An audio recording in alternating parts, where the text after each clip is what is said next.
Okay, so as always, we are gratified as a group to to have such amazing speakers, and we want to welcome our new speaker.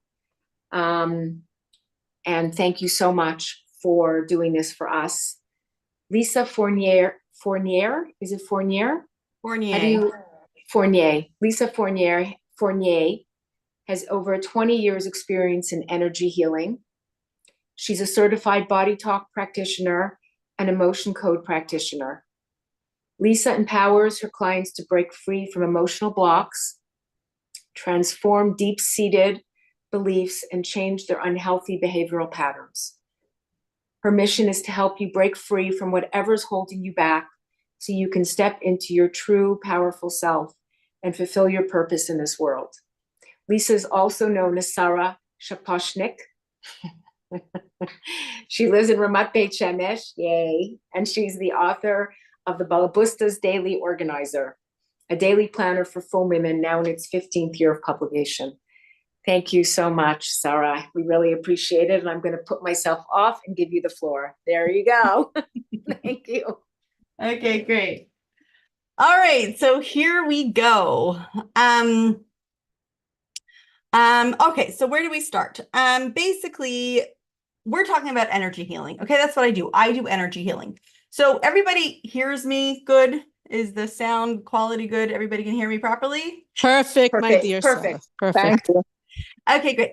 So I'm going to talk a little bit about energy healing and what it is, because most people, I always say, like when my kids, when, like they have friends over, we have like seminary guests or something, and they say, so what do you do? If I want to have like them really understand what I do, it's a little bit of a like an answer, whereas opposed to if I want like a one word answer, oh, I do energy healing. And then everyone's like face sort of like glazes over and they're like, oh, very nice. Like I have no idea what you're saying, but oh, okay, sure. That sounds great. So basically, to make a long story short, energy healing.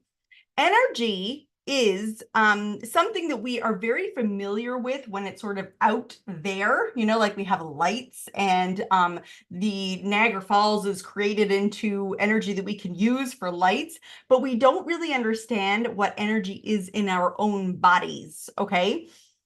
And energy, you know how like when you say that your toddler has a lot of energy? You instinctively use the word energy because you know it is actually energy. An emotion, for example, is not something that is just, it is an actual energy. It's a physical energy that comes into your body. And when you're experiencing an emotion, you can actually feel it inside you. Like if you notice, you start to either like get jumpy or you start to like feel like this. It's actual energy that's taking over your body. Okay, in a normal situation, we all feel emotions on a daily basis. The energy sort of comes into your body and then it gets bigger and bigger and bigger. And eventually it like peaks and then it dissipates and then it leaves, right? Okay, so for example, let's say somebody gets engaged. Okay, my daughter's best friend got engaged yesterday, and the excitement, everyone is so excited. Everyone wants to be the first one to tell.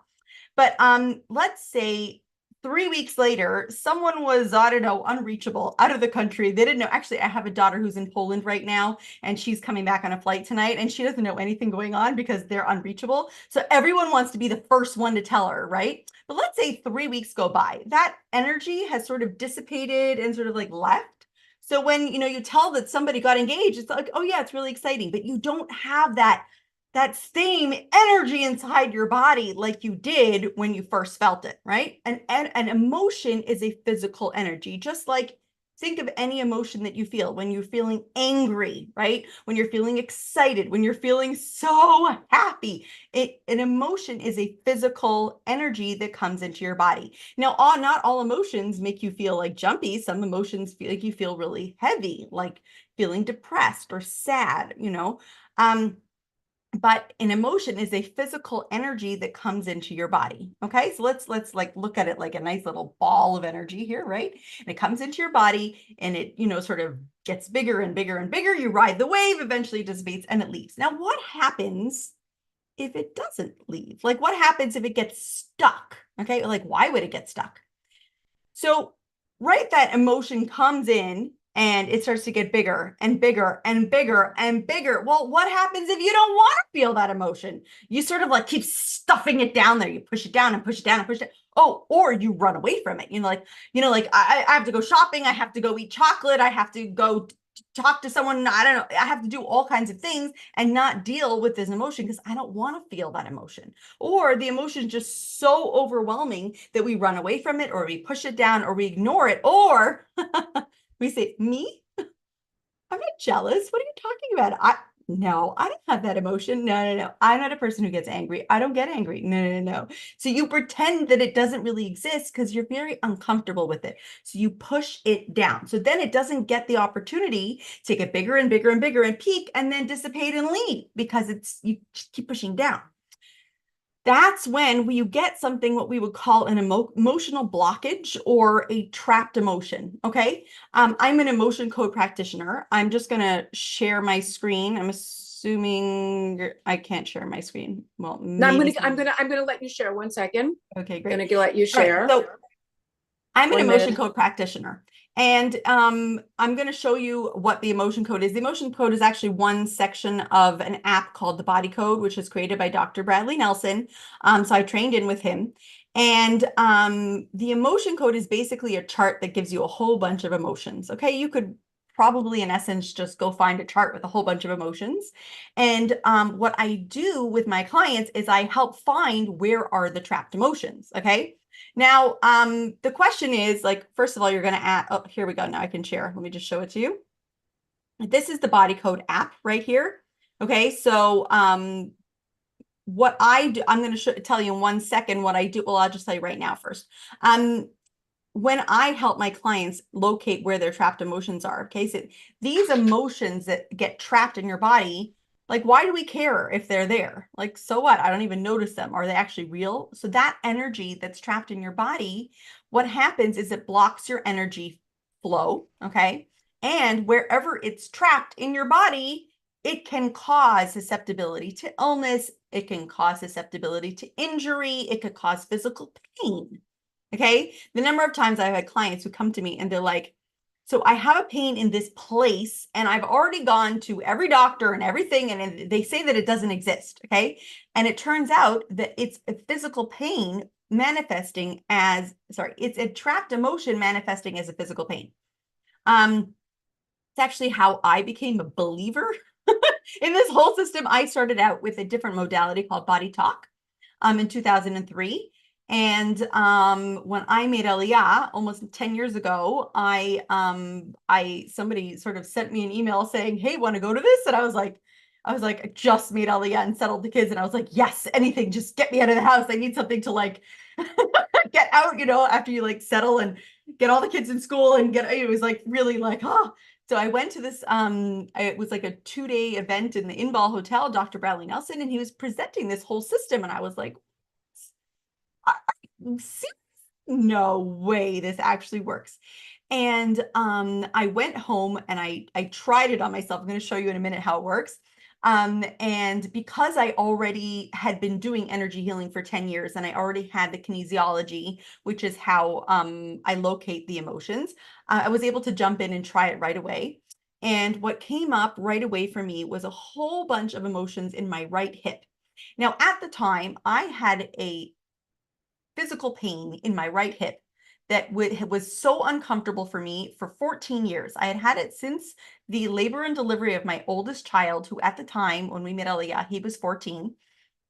And I had gone to chiropractors, I'd gone to doctors, I had x-rays, I'd gone to alternative people, I'd gone to like, you name it, I tried it. And I just always had that pain. I've always felt like I limped a little. I couldn't sit like a pretzel. Anyway, right away, I jumped into trying this emotion code and I cleared out trapped emotions from my right hip for like a whole bunch. And it went away. And I was like, what? Are you serious? Is this a joke? I was like, no friggin' way, this actually works. So that was really how I became a believer. And that's how I've like just been doing this for the last 10 years because I've seen so many amazing results. But basically the way I work this is that I use kinesiology. Kinesiology is based on the idea that your body Okay, your subconscious mind knows everything about you. Okay, so this is your conscious mind, or your thinking mind, your analytic mind, where you sit here and think things, right? Okay, you analyze, you think. That's your analytic mind. Your subconscious mind is sort of deep down inside, and your subconscious or mind remembers everything you've ever done in your life, every face you've ever seen, every emotion you've ever had. It knows why certain things, you have certain patterns, why you do the things that you do. Like when you you go out to like drive somewhere, and all of a sudden you like and then you're like arrive somewhere and you're like, how did I get here? Your subconscious mind is driving the car. You know what I'm saying? I always call it the horse drove itself, like I had no control. So basically your subconscious mind knows all these things about you. The only question is how can you ask it? Like, how can you have a conversation with it? So there's many different ways of doing that. There's all different types of modalities. The one that I use is muscle testing. That is where I would ask a client to put their hand out, okay? And I would muscle test them, okay? So I would ask their arm to give me a yes, which it stays strong, and a no is where it goes weak. Okay, you can actually do this in your own kitchen if you want to practice. I'm going to give you a link to just a little like short 3-page download if you want to download like different ways of muscle testing, so you can try this at home. But basically you can do this, for example, with foods. Like people are always like, is that food good for me? Is it not good for me? I can't tell. You can actually take the food. What do I got here? You can take the food, hold it up to your chest, put your hand out, and have somebody push down on your hand saying, oh, yeah, this food is good for you. And then if you find something else that you maybe, like, maybe it's not good for me, you hold it up. And if it's not good for you, then your hand is going to start to go down. Okay. Even if you, push really hard, it will generally, if it's like really not good for you, your hand's going to go, yeah. Okay. So that's muscle testing. So a little added thing is what I do with my muscle testing is I also do it remotely. And now this is like real energy, tapping into someone's energy. My clients are sort of all over the world, scattered in like 10 different time zones. So I do my clients on Zoom. And I concentrate on them, on their energy, and like I think about them, concentrate on them, and then I do the muscle testing on my own arm to ask yes and no questions while I'm connected to their subconscious. Okay. So that's really how I work with my clients. I'm just going to show you how the emotion code works. Okay. This is the body code. It's an app that helps facilitate going around the different systems in your body. Okay. So let's say I have a client come to me and they say that I have anxiety, or they say that I have allergies, or I can't sleep, or I'm feeling depressed, or my back hurts. Okay. So I would muscle test and I would ask yes and no questions. So for example, okay, is it one of the things over here? Yes, no. Is it one of the things over here? Yes, no. It could, maybe it'll come up with a pathogen. Maybe they have a candida, or a parasite or bacteria, virus, etc. Misalignments goes into, the bone. Dr. Bradley Nelson himself is a chiropractor. It shows us every single bone in your body, what it connects to, and what the symptoms of misalignment are. Nutrition, lifestyle goes into everything. I mean, foods, we could just test all the foods right here, like which foods are good for you, which foods are not good for you. Anyway, these are more the physical things, toxins, all the different systems in your, all the different systems in your body, etc. Chakras, acupuncture system. Okay, but one section of the body code is the emotion code. Now, this is, like I said, the chart of emotions, where I would have a client, and if I were to ask them, like, let's say the client is telling me I have anxiety. So, and that's what they want to work on. So I muscle test, yes and no questions to ask, okay, how can I help you? And basically, if their subconscious mind sort of leads us into the emotion code, I will go up and down this chart asking questions. I'll just give you an example. Let's say, okay, anything in row 1? No. Anything in row 2? Yes. Okay. Anxiety? Yes. Anything else? No. Okay. And I muscle test, and let's say we come up with anxiety, humiliation, anger, frustration. And then I'll ask, okay, well, when is this from? Is this from when they were older than 20? No. Younger than 10? No. Okay. Is it from when they're 10, 11, 12? Oh, 12, 13. Oh, so it's from when they're 12, 13 years old. And I'll tell my client. And they'll say, oh my gosh, when I was 12 and 13, there was a bully and I never knew what she was going to do. And she used to pull these pranks on me. It was so embarrassing. And I never knew what she'd do next. And I got so angry. Basically, what we do is we bring up those emotions that are trapped in our body by a little bit like reliving that story for like 2 minutes, not for 2 hours, just a little bit to bring them up. And then we take a magnet. Any magnet off the fridge is totally fine. I use a magnet with my delicious daughters on it. We take a magnet and we go from, it's basically you run down the main meridian, okay? Which your main meridian starts here and it goes all the way down to like your tailbone. But when you only have to run it down part of that. So when I'm working on myself, I'll go from here to the back of my neck, which is what I ask my clients to do with me. If I'm working on someone in person, I'll usually just run it down their back for them. And we clear out the trapped emotions. It's like the magnet is sort of pulling that energy out and we're releasing those emotions. I can't begin to tell you how, I mean, I could probably go on for maybe 3 days or 2 weeks with stories of things that have happened. Like, I mean, I obviously would not have kept doing this if I hadn't seen results, but I'm so grateful to be able to help people see results in physical pain going away, in emotional, it's not just physical pain that you feel when you have trapped emotions. It could certainly be physical pain. It could also be that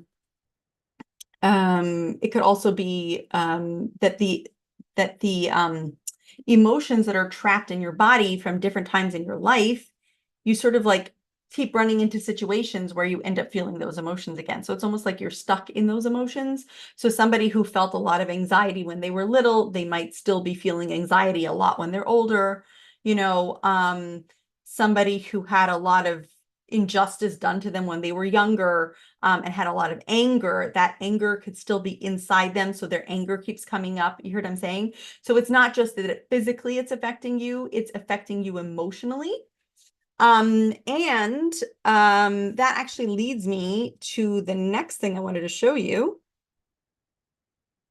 This is actually something that I've created, just a visual that is. Sarah, I just want to ask you just to explain something, because you were saying that because we all have stuck emotions from our childhood, right? Yeah. So the question is, so the work that you do, because Ita has told me that you are actually amazing, the work that you do when you're taking out, so therefore when somebody has, let's say, stuck anger or stuck pain or stuck something, so the magnet issue brings out the trapped pain and allows it to go, so the person doesn't continue to experience the same emotion. Exactly. Exactly. The only thing is the way that it's done is not just going through the chart and going through every single emotion and just going like this. You know what I'm saying? You need to find exactly what the event was in your life. You don't have to do it in the way that I just suggested. Okay.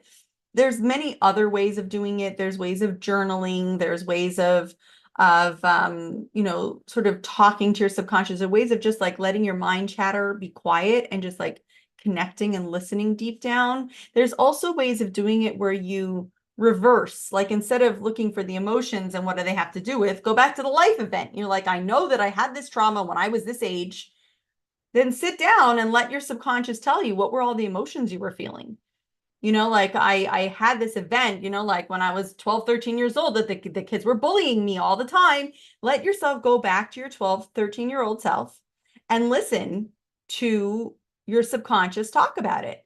Listen, like you can either talk it out with someone else. I mean, that's what my clients do with me. I feel sometimes I'm just listening because it's good to talk to someone else. You could talk with a friend, with a therapist, or you could just talk to the wall, honestly, and remember that, wow, that was so hurtful when she did this, and when my friend looked the other way, and when this happened. And think of even just look at a chart of emotions and feel which emotions were there. because I feel like sometimes people go to therapy, and I love therapy and people should do therapy, but sometimes they concentrate a little bit too much on the other person and what they did and what they said, and they get stuck there, and they don't concentrate on me and how it affected me and how I felt. And like he or she did this and they did that and they did this, but not like therefore how it affected me, and therefore I felt anxious and I felt so angry and I felt like a loser and I felt like like I had no control in my own life. Those are the things that you're looking for, the emotions and how it actually affected you. And then when you can find those emotions, and that's where you talk about it, remember it, bring it up, then you can take the magnet, and each emotion you run down from your forehead to the back of your neck 3 to 5 times, just deep breathing, having in mind terms. So like, let's say you would start with, anxiety 3 to 5 times, then anger 3 to 5 times, whatever else, humiliation, whichever emotions are that came up. Okay. And I really suggest that when you're doing this, you don't get stuck in your conscious mind. Okay. Your conscious mind look, we're all from the Western world believes highly in the conscious mind. We a little bit worship it and all your knowledge and things and that's the conscious mind is wonderful, but it's the subconscious mind that knows everything. So letting go of the mind chatter, sort of letting it just get a little bit quiet. Let go, do some deep breathing, connect. I always say, hold your heart chakra, and just allow yourself to get to what I call a soul state. Okay, soul state is like I'm connected to my soul, my eternal being and value, where it's nothing to do with the things I've done or the things I've experienced or the emotions I'm feeling or the thoughts I'm having.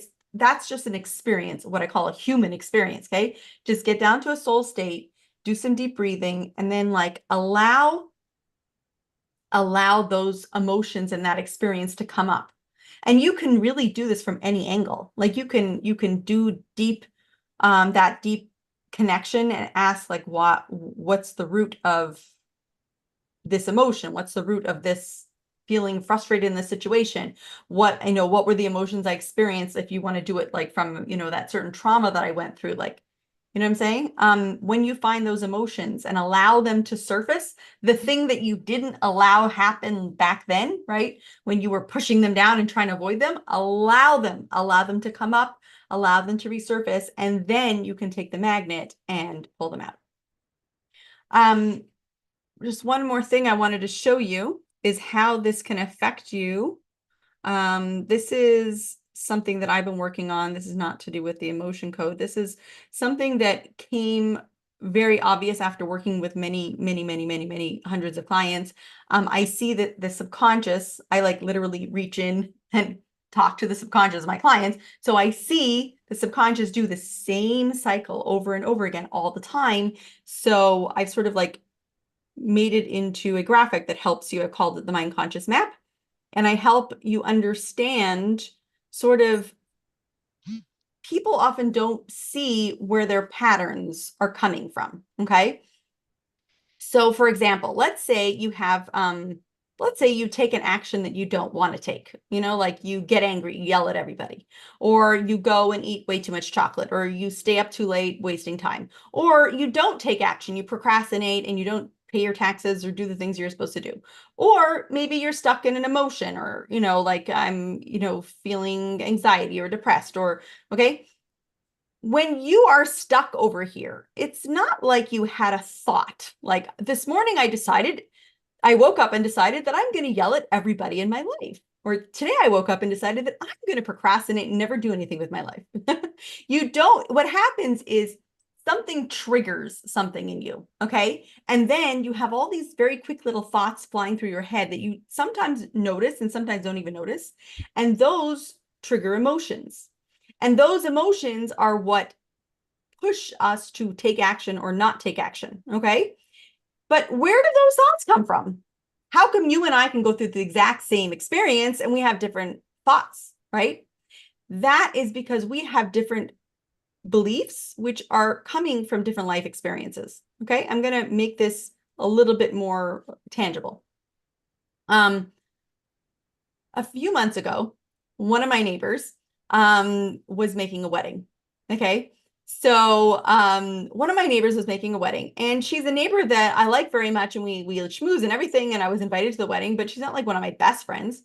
Anyway, I had it on my calendar that I'm going to go, and looking forward to it. Anyway, we were coming to that day. I was like thinking, do I really need to go to this wedding? It's going to go all to Yerushalayim. Like, I'm not really going to be missed. There's going to be plenty of other people there. Like, why do I really need to go? And all of a sudden I'm like, what? Where is this coming from? Like, what? Okay, that's where I'm like checking in with myself, trying to figure out what's going on here, not just getting caught into it. And I realize I'm feeling all of these emotions of social anxiety. And so I started listening to what are the thoughts going on through my head. The thoughts are like, well, like, who am I really going to sit next to? And do the people really want me there? And is anyone really going to miss me? And I realized that, where this is coming from? I'll tell you where this is coming from.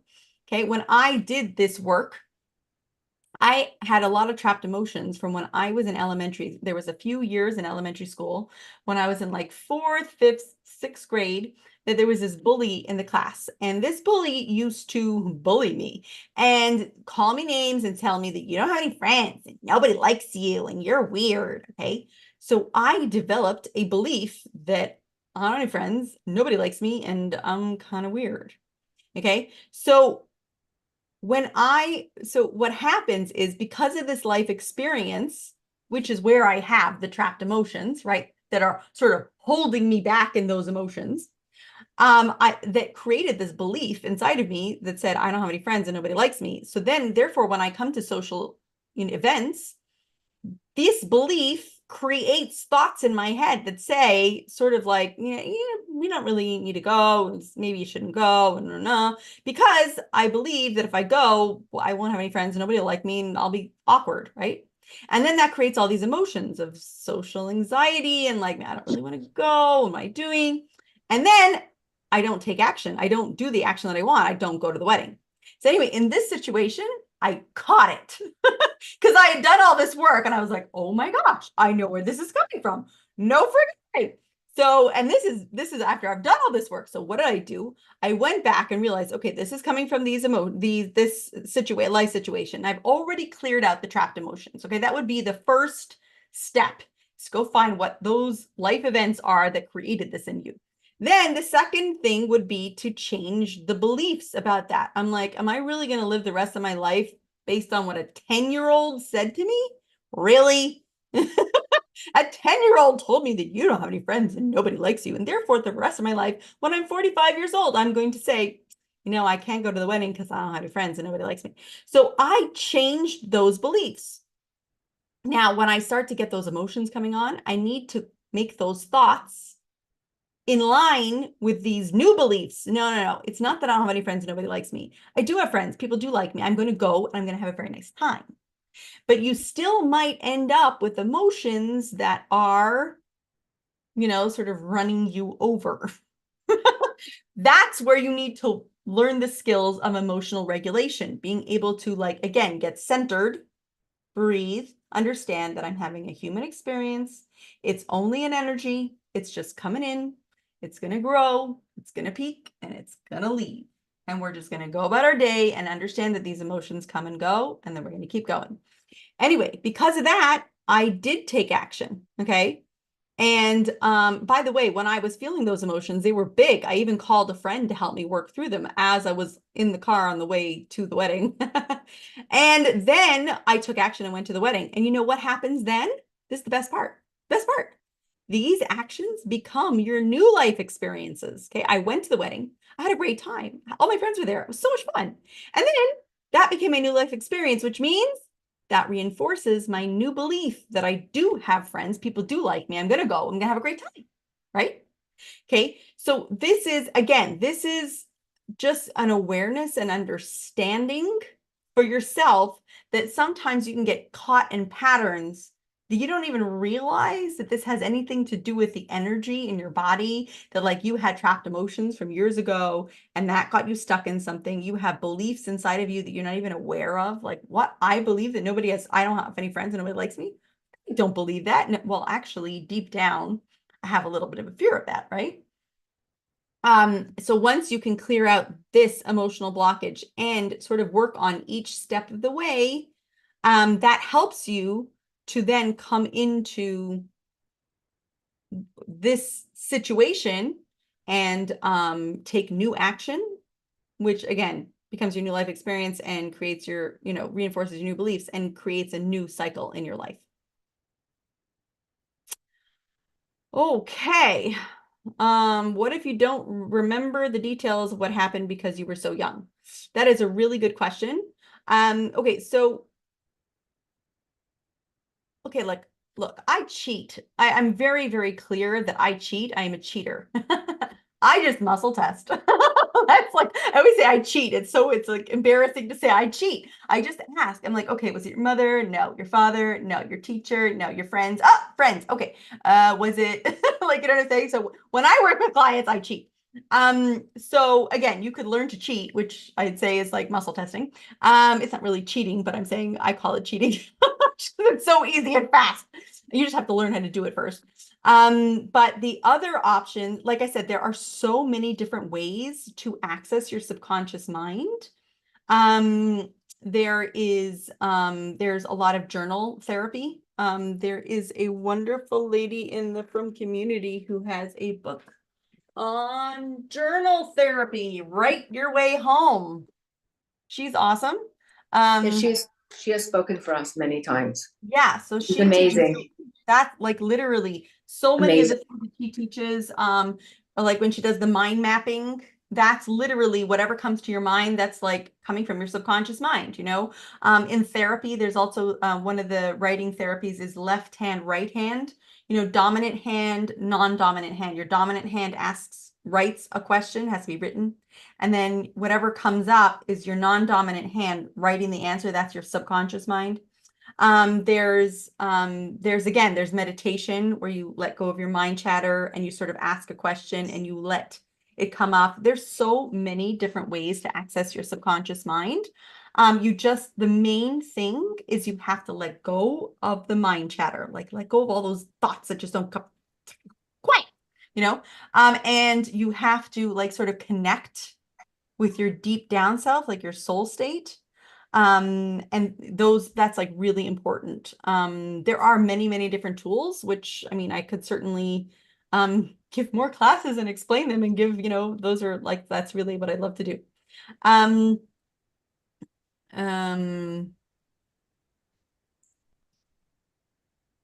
Someone yeah. asked about the sensation for the muscle testing.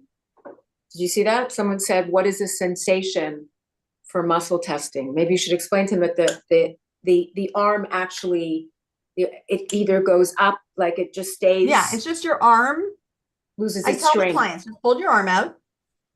When I push it down, don't drop it, just hold strong, but don't push extra up high. Like just stay strong, like regular. And I push down very lightly. You don't push on the hand because the wrist will make your hand go down. Okay. Just push on the arm and you can ask like, give me a yes, give me a no. Give me a yes, give me a no. I actually have like a whole course on muscle testing, we could do one time. But basically, one of the best ways to learn muscle testing is to work on someone else, not on yourself, and to start with food, because food is so clear and really obvious. Like tell your kid, hold the bag of milk up to your chest and put your hand out, okay? And then you'll very clearly see whether milk is good or not for them. You know what I'm saying? Hold the sugar. Now let's try a green apple. You know what I'm saying? Like, so that's the muscle testing part. The author, Joachim Rottenberg, is the journaling book. Yeah, author. Okay.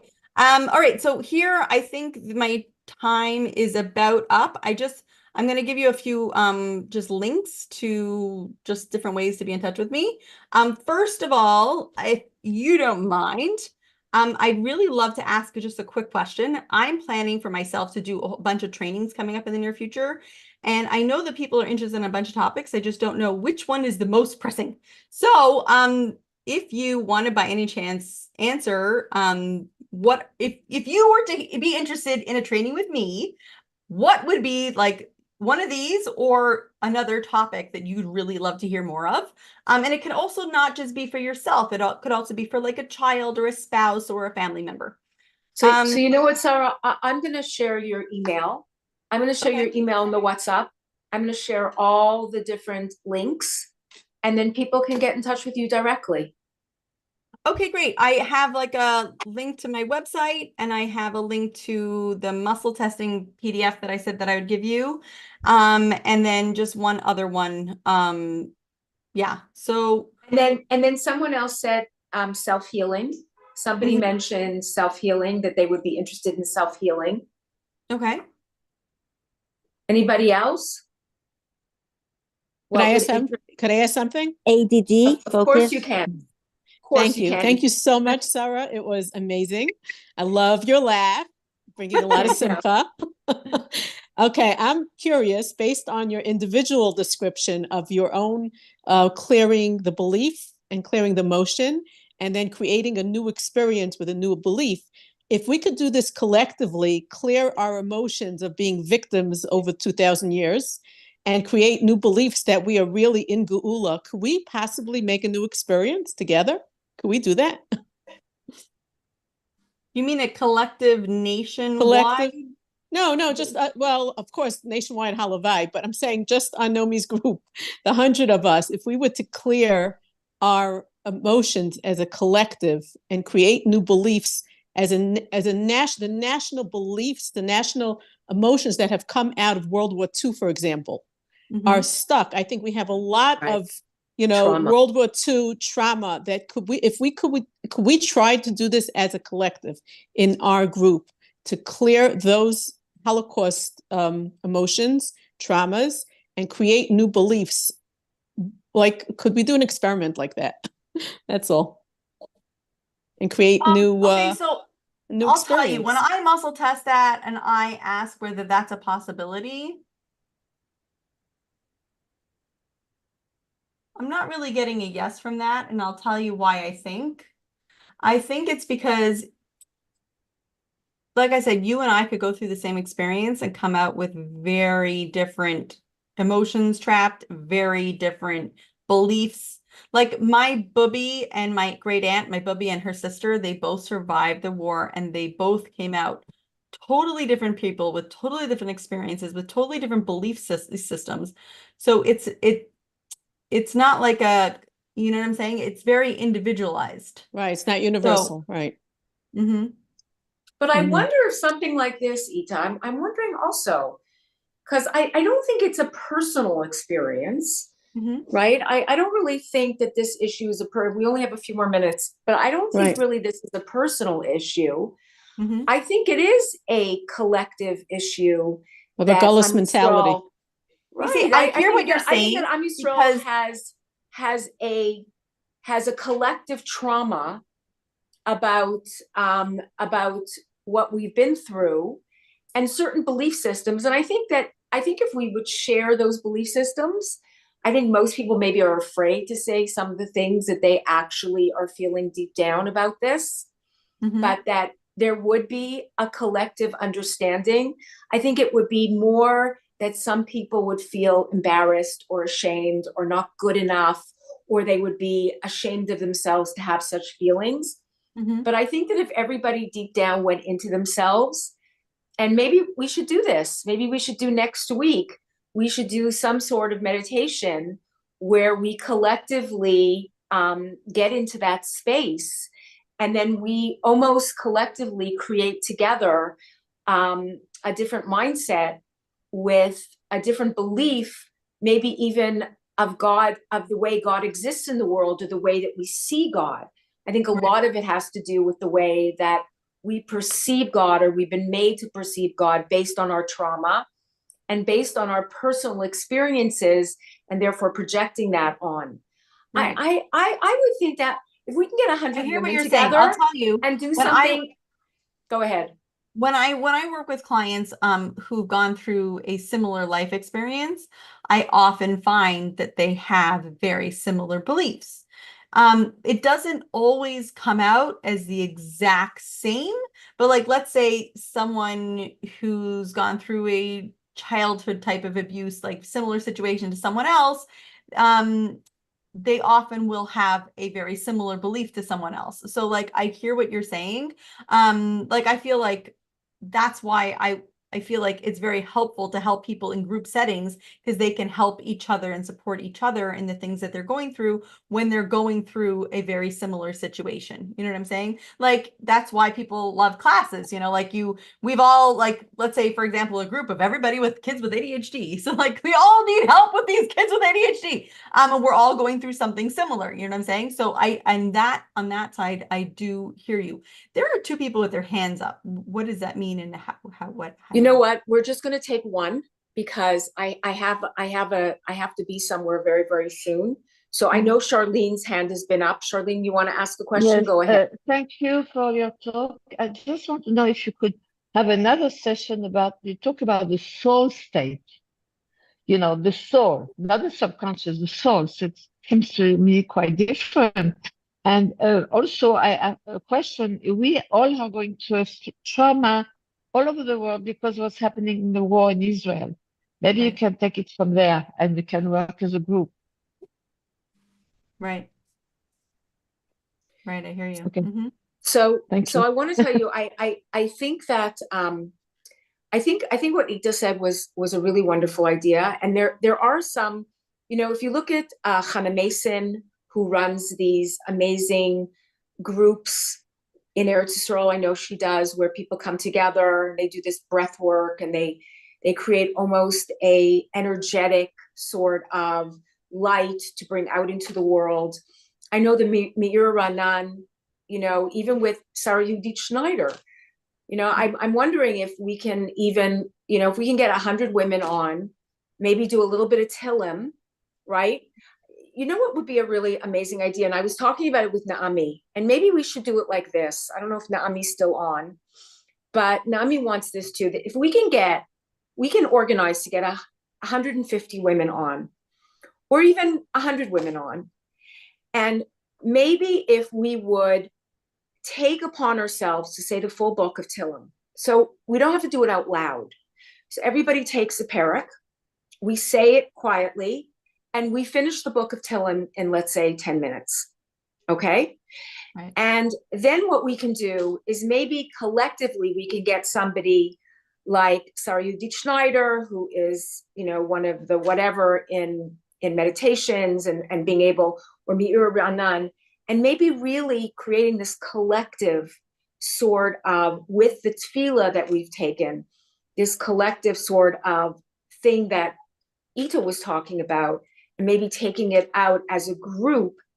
Like, because when you think about it, like, if you have 10 men together and they do tefillah, that 10 men together in tefillah has a much greater effect in the world. Well, just think if we're like 150 women, we say the whole book of Tillim, and then we do some sort of, I'm not really, it's not something that I'm adept or that I'm very, very knowledgeable in, but I know there are a tremendous amount of women that are. Even if you look at Daniel Katz, what does Daniel Katz do? Right? He brings collectively thousands of people together to do these almost meditations that go out into the world, right? So we have this like amazing platform. And why don't we organize that one day in the next week and a half, that we get 150 of us on, and we do, let's say, the whole book. Everybody takes one parak quietly. Nobody has to say it out loud.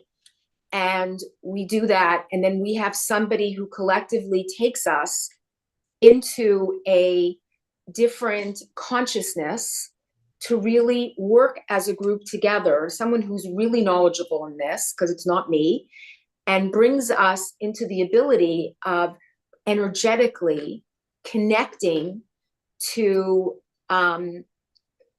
Hashem, you know, and Hashem's light in a different way, and then bringing that down. I'm wondering if Bar Ami would do it for us. You know, he's brilliant, or somebody like that. And I think it would be amazing. You never know. Like, you just never know what we can collectively be able to do together as a group. We've been doing this for so many years. Not everybody here, we know that we've gone through many different people, but some of the people are the original people in this group that have been on this group almost 4 years. that, you know, and we do have platforms of thousands of women, even though we don't get thousands of women that come on. But I'm just wondering if everybody we bring this together, we get someone to do this for us, and really try to take the energy of our tefillah in this group, our yearning in this group, our whatever it is that our Havas Yisrael in this group, create that through people who know what to do, and get it out, like, you know, share it, or, you know, maybe break through something, you know, I don't know. You know what I mean? There has to be, it has to be, because there are so many people working on that level today. And as we get closer to Mashiach, the whole idea of energy work is becoming something that we're understanding on a deeper level, that 20 years ago, probably, or 25 years ago, it would have been taboo to speak about. But today, you know, it's very, very well known. We even understand what a bracha is. That's why we give tzedakah when we get a bracha. We're almost making we're making an exchange. And, you know, so think about it, and maybe, you know, let's maybe try to do something like that. I can speak to, you know, some different teachers and see if they think, if that is something that would mamish, you know, maybe, you know, help, you know, and break through. You know, it's not going to, the whole world and the whole Jewish world is not going to change. It's not going to happen, right? It never has. Maybe Esther Malka got everybody in that generation, but in this generation, it's not going to do it. And David Melech really only had 400 students, right? So I'm not saying we're those students, or we have that, you know, that koach, but we are a very strong group of women that have been very, very dedicated to doing tefillah every single day for Am Yisrael, and growing and learning. And I think that maybe we should try to take advantage and see if we can do something. But we have to take a day, and everybody has to say, okay, I'm gonna come in. I'm actually gonna come in this day. I'm gonna make my own Mesiras Nefesh, because I know that we're working as a group, and I'm gonna make my own Mesiras Nefesh, and I'm gonna do it. Like, I'm not gonna just be an audience member. I know I have to be a participant, and I have to be a part of it. I'm gonna put other things aside that day to see what we can do. I'm going to speak to Yehudit Sarah Yehudit Schneider. I'm going to speak to Meira, and see if this is something. Does anybody have any feedback on this? I think this is so powerful, Naomi. I think that because we can represent. We're all one neshama. The entire